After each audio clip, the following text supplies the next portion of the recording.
आजपासून राज्यातील बहुतांश भागांमध्ये पावसात घट होण्याची शक्यता. पुढील 10 दिवस पावसाच्या प्रमाणात घट होण्याची शक्यता. तापमानात वाढ होण्याचा अंदाज.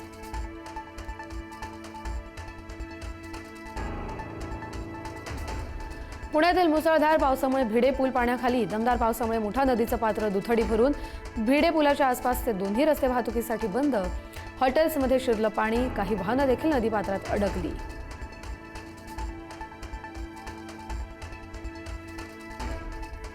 खडकवासला धरणातून 27,200 क्युसेकनं विसर्ग सुरू. नदीपात्रालगतच्या नागरिकांना सतर्कतेचा इशारा.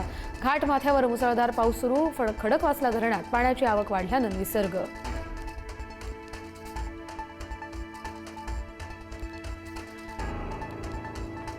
नाशिकला 3 तासांसाठी ऑरेंज अलर्ट. विजांच्या कडकडाटासह अतिवृष्टीचा इशारा.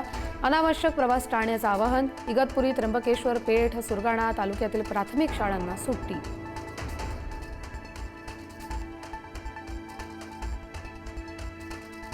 नाशिकच्या गोदाघाट परिसरात पाण्याची पातळी वाढली. दुतोंड्या मारुतीच्या गुडघ्यापर्यंत पाणी.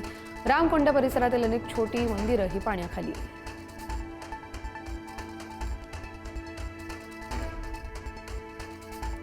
त्र्यंबकेश्वरमध्ये पहाटेच्या मुसळधार पावसानं पूरसदृश परिस्थिती. शहरातील मध्यवर्ती भागात रस्त्यांवरून पावसाच्या पाण्याचा वेगवान प्रवाह. जोरदार पावसामुळे रस्त्यांना नदीचं स्वरूप.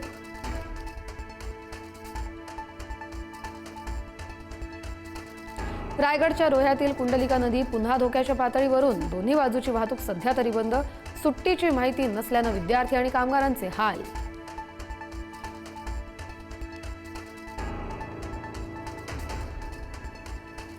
सलग 5व्या दिवशीही नालासोपारा पाण्याखाली. नालासोपारा स्टेशन रोड परिसरात छाती एवढं पाणी.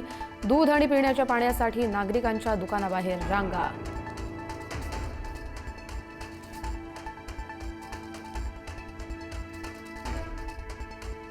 भंडारदरा, कळसुबाई, हरिश्चंद्रगड यासह गड किल्ले तात्पुरते बंद. पूर आणि दगड कोसळण्याच्या धोक्यामुळे वनविभागाचा निर्णय. अलर्ट संपेपर्यंत पर्यटकांना प्रवेश बंदी.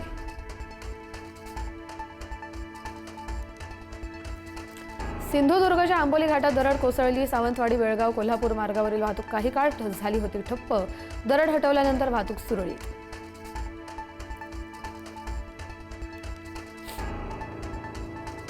संत श्रेष्ठ ज्ञानेश्वर महाराज आषाढी पायी वारी पालखीचा आज पंढरपूरकडे प्रस्थान. इंद्रायणी नदीतील पूर परिस्थितीमुळे मोजक्या वारकऱ्यांच्या उपस्थितीत पालखीचं प्रस्थान. विठुरायाच्या नामघोषात दुमदुमला आळंदी.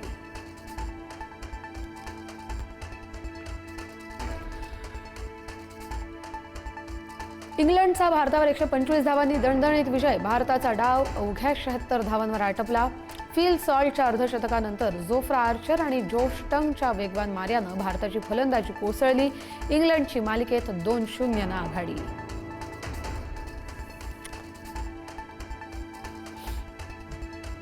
फिफा विश्वचषकात अर्जेंटिनाचा इजिप्तवर थरारक विजय. 2 गोलच्या पिछाडीवरून पुनरागमन करत इजिप्तवर मिळवला 3-2 विजय. मेस्सी, रोमेरो आणि एन्सो फर्नांडिसच्या गोलच्या जोरावर अर्जेंटिनाची उपांत्यपूर्व फेरीत धडक.